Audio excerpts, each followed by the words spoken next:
लेकिन जो लिखित रूप से आश्वासन है उन्होंने नहीं दिया है और विधानसभा सत्र के दौरान जो परिणाम को लेकर जो जवाब बिहार सरकार की तरफ से है वो ये है, तो वहाँ भी उन लोग के साथ गलत तरह का व्यवहार हुआ, दुर्व्यवहार हुआ। एक महिला अभ्यर्थियों को वहाँ से धकियाते हुए वहाँ से हटाया गया। आपने देखा होगा कि सारी चीजें हुई पूरक परिणाम के पद को लेकर। जैसा कि आपको पता है कि TRE-1 में जो 14,700 पदों की सूची भेजी गई थी और मात्र 2773 लोगों का रिजल्ट आया था। इसलिए सारे अभ्यर्थियों से सभी सारे अभ्यर्थियों को हम सूचित करते हैं कि इस महाआंदोलन में आप शारीक होइए TRE-3 की ज्वाइनिंग को लेकर। नमस्कार साथियों, जय हिंद। BPSC की शिक्षक बहाली TRE-3 और जो लगातार सप्लीमेंट्री रिजल्ट की मांग कर रहे हैं, सभी को लेकर दोनों आंदोलन को लेकर आपको अपडेट करा दे कि 5 तारीख यानी 5 मई और 6 मई को आंदोलन होने तय हैं। पहला की ज्वाइनिंग को लेकर आंदोलन है। इसमें सबको पता है कि इसके पहले भी गांधी मूर्ति के पास जो है छात्र अभ्यर्थियों और शिक्षकों की तरफ से जो मीटिंग बुलाई गई थी, उसमें शिक्षक अभ्यर्थी जो थे ज्वाइनिंग को लेकर एक छोटी सी मीटिंग की थी और उन्होंने कहा था कि हम जो है ज्वाइनिंग को लेकर लगातार जो प्रयासरत हैं, उसमें सरकार लगातार सभी जिलों से, सभी जो प्रखंड है वहाँ से सूची जो है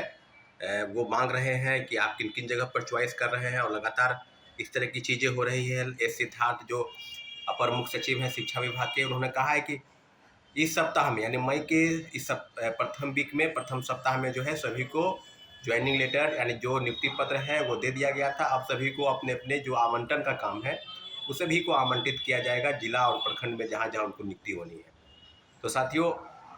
जो 87,000 पद हैं, उसमें 87,000 पद में अभी भी जो सीटों का आंकड़ा जो निकल के आ रहा है, उसमें अभी भी लगभग 20,000 से 25,000 पद जो है अभी भी खाली है। यानी प्राथमिक से लेकर उच्चतर माध्यमिक तक 1 to 5 से लेकर 11-12 तक जो पद हैं, जिनकी परीक्षाएं हुई और लगातार जो छात्र अभ्यर्थी आंदोलन कर रहे हैं सप्लीमेंट्री रिजल्ट को लेकर, पूरक परिणाम को लेकर, उसके लिए भी लगातार आपने देखा होगा कि गर्दनी बाग में लोग बैठे हैं। एक तरफ BPSC का आंदोलन चल रहा था 70वीं सिविल सेवा PT परीक्षा रद्द करने को लेकर, वहीं दूसरी तरफ वहीं पर गर्दनी बाग धरना स्थल पर ही पूरक परिणाम की मांग को लेकर जो है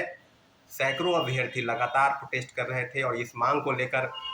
सरकार तक अपनी बात को पहुंचा रहे थे मीडिया के माध्यम से कि सप्लीमेंट्री रिजल्ट यानी पूरक परिणाम जारी होने चाहिए।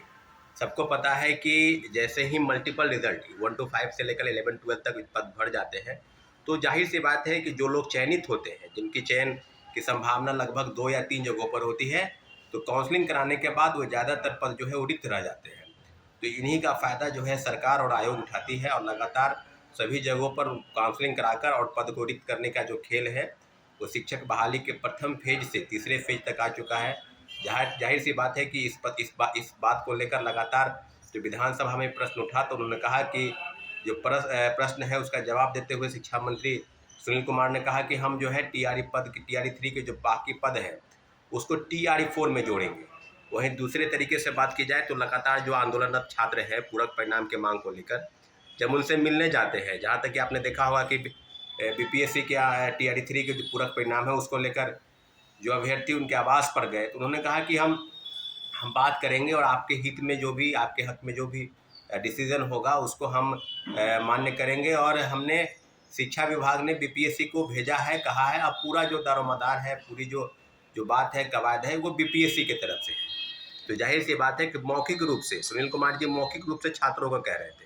लेकिन जो लिखित रूप से आश्वासन है उन्होंने नहीं दिया है। और विधानसभा सत्र के दौरान जो पूरक परिणाम को लेकर जो जवाब बिहार सरकार की तरफ से है वो ये है कि TRE-3 के बाकी पद जो 20,000 से 25,000 मल्टीपल रिजल्ट और कई फर्जी डॉक्यूमेंट के आधार पर लोग काउंसलिंग नहीं करा पाए, तो सारे जगहों पर पद जो रिक्त है उस पदों को TRE-4 में, यानी जो TRE-4 की जो निकली गई वैकेंसी उसमें जोड़ा जाएगा। तो इसी तरह की चीज़ों पर वही दूसरी तरीके से JDU कार्यालय के पास जब शिक्षक अभ्यर्थी जब उनसे पूरक परिणाम की मांग को लेकर मिलने गए, तो वहाँ भी उन लोग के साथ गलत तरह का व्यवहार हुआ, दुर्व्यवहार हुआ। एक महिला अभ्यर्थियों को वहाँ से धकियाते हुए वहाँ से हटाया गया। आपने देखा होगा कि सारी चीज़ें हुई है। इसलिए सारे अभ्यर्थियों को आश्वस्त होना है कि अब एक बार महाआंदोलन, जोरदार आंदोलन 5 तारीख और 6 तारीख को एक आंदोलन जो है TRE-3 की ज्वाइनिंग को लेकर है और दूसरा आंदोलन जो है वो पूरक परिणाम की मांग को लेकर जो है इसकी बात पूरी, इसलिए सारे अभ्यर्थियों जो गर्दनी बाग धरना स्थल पर बैठे थे पूरक परिणाम की मांग को लेकर, वो लोग भी अपनी प्लानिंग के तहत सारी जानकारी आपको दे रहे होंगे कि कहाँ सबको एकजुट होना है, कैसे कैसे किस तरह के आंदोलन में सबको शरीक होना है। इसलिए इस वीडियो के माध्यम से आपको हम आश्वस्त करते हैं कि इस बार एक महाआंदोलन जो जिसकी पूरक परिणाम की मांग को लेकर जिस प्रकार से वर्तमान शिक्षा मंत्री सुनील कुमार जी छात्रों को आश्वस्त करते हैं, वह दूसरे तरीके से अगर बात की जाए तो वो कहीं न कहीं गुमराह कर रहे हैं। जो लिखित रूप से अगर शिक्षा विभाग से बीपीएससी को जाती है पूरक परिणाम के पद को लेकर, जैसा कि आपको पता है कि TRE-1 में जो 14,700 पदों की सूची भेजी गई थी और मात्र 2773 लोगों का रिजल्ट आया था, तो कहीं न कहीं शिक्षा विभाग ने पत्र जो है आवेदन के माध्यम से बीपीएससी को पत्र भेजा था। लेकिन इस बार ऐसा कुछ दिखाई नहीं दे रहा है, लगातार वो लिखित रूप से आश्वासन नहीं दे रहे हैं, सिर्फ मौखिक रूप से छात्रों को गुमराह करने का प्रयास कर रहे हैं कि पूरक परिणाम आएगा। इसलिए सारे अभ्यर्थियों से हम आप सभी सारे अभ्यर्थियों को हम सूचित करते हैं कि इस महाआंदोलन में आप शरीक होइए। TRE-3 की ज्वाइनिंग को लेकर अब पूरक परिणाम के लिए जो आंदोलन है, जो सप्लीमेंट्री रिजल्ट की मांग को लेकर जो आंदोलन चल रहा है, उसमें आप अपनी भागीदारी सुनिश्चित कीजिए और निश्चित रूप से महाआंदोलन के कारण ही बहुत सारे परिणाम जो है वो देखने को मिलते हैं। इसलिए सारे छात्र अभ्यर्थी हुए एकजुट होकर इस महाआंदोलन में शरीक हुए साथियों। धन्यवाद। जय हिंद।